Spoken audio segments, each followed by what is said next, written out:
नमस्कार बच्चों, आज मैं आपको लखनवी अंदाज पाठ का प्रश्न और अभ्यास कराने जा रही हूँ। जो पाठ्य पुस्तक में दिए हुए प्रश्न हैं उन पे चर्चा करती हूँ। सबसे पहले बच्चों, पहला प्रश्न है कि लेखक को नवाब साहब के किन हाव भावों से महसूस हुआ कि वे उनसे बातचीत करने के लिए तनिक भी उत्सुक नहीं हैं। तो इस प्रश्न के उत्तर में बच्चों आप लिख सकते हो कि चूँकि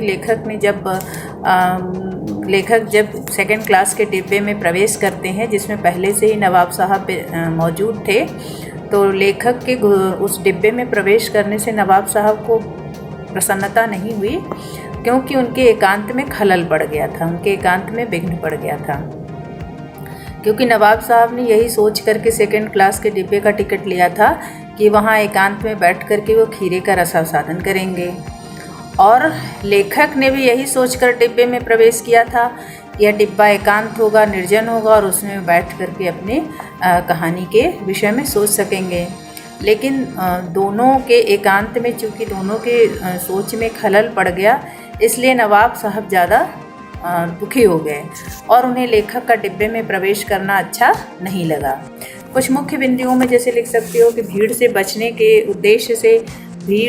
बचने की यात्रा के उद्देश्य से लेखक ने सेकंड क्लास के डिब्बे का टिकट लिया था, लेकिन जब वो डिब्बे में चढ़ते हैं तो पहले से ही नवाब साहब मौजूद थे।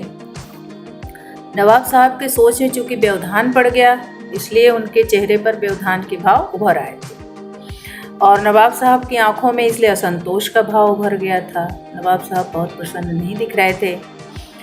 फिर लेखक ने बातचीत करने की पहल नहीं की, क्योंकि उन्हें लगा कि नवाब साहब इच्छुक नहीं हैं।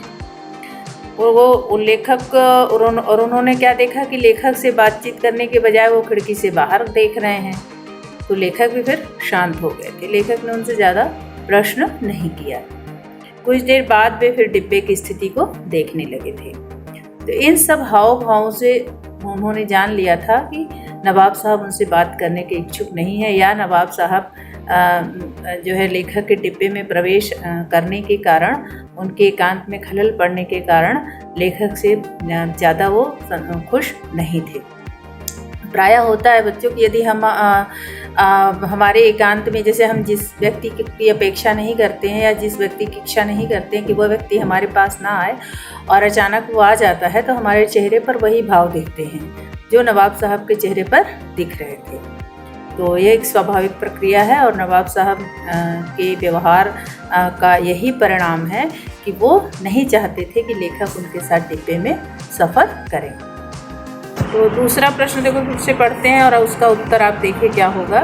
दूसरा प्रश्न है, नवाब साहब ने बहुत ही यत्न से खीरा काटा, नमक मिर्च बुरका, अंततः सूंघकर ही खिड़की से बाहर फेंक दिया। उन्होंने ऐसा क्यों किया होगा? उनका ऐसा करना उनके कैसे स्वभाव को इंगित करता है? इंगित करना यानी इशारा करना। तो जब नवाब साहब ने यत्नपूर्वक खीरा काटा, नमक मिर्च छिड़का और सूंघकर खिड़की से बाहर फेंक दिया, तो उनका ऐसा करना उनकी नवाबी सनक को दर्शाता है, नवाबी ठसक को दर्शाता है, नवाबी सोच को दर्शाता है कि उनकी दृष्टि में यदि खीरा अपदार्थ वस्तु है और उसे उन्हें खाने की मजबूरी है, तो वो उसे खाने का तरीका यही है कि सूंघ करके फेंक देते हैं, या कोई भी ऐसी चीज़ जो उनको स्वाद अनुसार उनके सही नहीं होती है उसको वो फेंक देते हैं। वे लोगों के कार्य से, व्यवहार से हट कर व्यवहार करना चाहते हैं और अपनी नवाबी दिखाने की कोशिश करते हैं। तो उनका ऐसा करना उनके अमीर स्वभाव, नवाबीपन दिखाने की प्रकृति या स्वभाव को दर्शाता है। ये उत्तर आप लिख सकते हैं। ध्यान से सुनो। प्रश्न संख्या 3 है, विचार, घटना और पात्रों के भी क्या कहानी लिखी जा सकती है? यशपाल के इस विचार से आप कहाँ तक सहमत हैं? तो अब देखो, लेखक का मानना ये है कि बिना विचार, घटना और पात्रों की कहानी लिखी जा सकती है, लेकिन विचार, घटना और पात्र के बिना कहानी लिखी नहीं जा सकती, हमारा ये मत है। तो हम लिखोगे कि हमारे मत के अनुसार बिना पात्र, बिना घटना के और बिना संवाद के कोई भी कहानी नहीं लिखी जा सकती। मैं लेखक के इस विचार से पूर्णतया असहमत हूँ। वास्तव में कहानी किसी घटना विशेष का वर्णन करना जो क्या होता है कि करना होता है, घटना कब घटी, कब परिणाम रहा, इस घटना में कौन कौन से प्रभावित हुए, क्या क्या प्रसंग थे, और जो है घटना कहाँ घटी, कब घटी, क्या हुआ उसमें। जैसे इस पाठ में भी आपने देखा होगा कि नवाब साहब की खीरा काटने के प्रसंग का वर्णन हुआ है, और इस कहानी में भी दो पात्र हैं, एक लेखक और दूसरे नवाब साहब। इन दोनों के संयोग से ही और खीरे काटने के प्रसंग से ही इस कहानी का भी निर्माण हुआ है।